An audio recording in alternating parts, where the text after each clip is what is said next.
Eu poderia estar procurando minha dignidade. Eu poderia estar procurando a vergonha na cara. Mas sabe o que eu tô procurando, gente? O meu aplique. Eu não me dei conta de perder o aplique de tic-tac.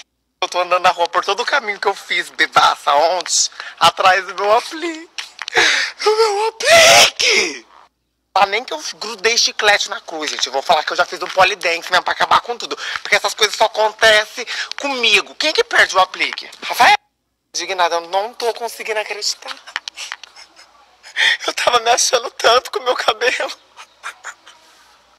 E uma pessoa imbecil tá perguntando, tá tudo bem? É óbvio que não tá bem, eu perdi meu aplique.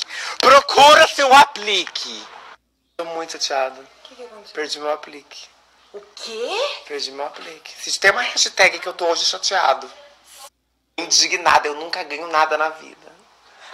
A gente não ganha nem bingo. O dia que eu ganho um cabelo bafão, eu perco.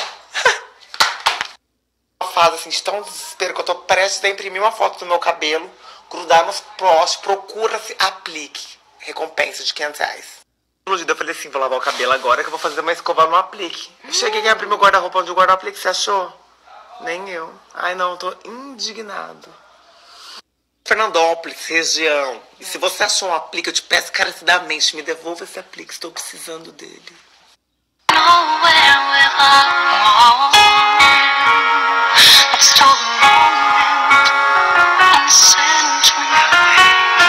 Eu sou igual o Sansão. Sem o cabelo, não... Perdeu o glamour, perdi tudo.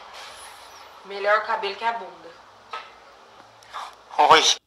Tentar de tirar o aplique, eu coloquei no banco de trás do carro na hora que eu entrei, do taxista.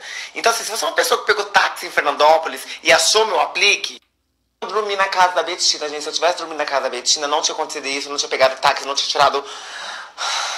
mas não adianta mais se lamentar, eu perdi o aplique. Sabe o que é pior?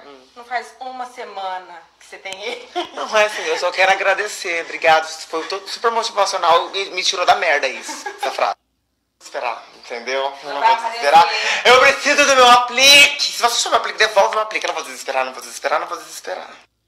Ai, gente, eu tentando tirar risos lá do meu esôfago. As minhas amigas, o engraçado é que as minhas amigas estão mais desesperadas do que eu. Como você perdeu o aplique? A gente perdeu. Cá na roda do carro, na última roda, quando eu abri a janela, a peruca tava assim. É o aplique, é. Eu olhei daqui pra lá, falei, tem um... Achou que era um gato morto? Parecia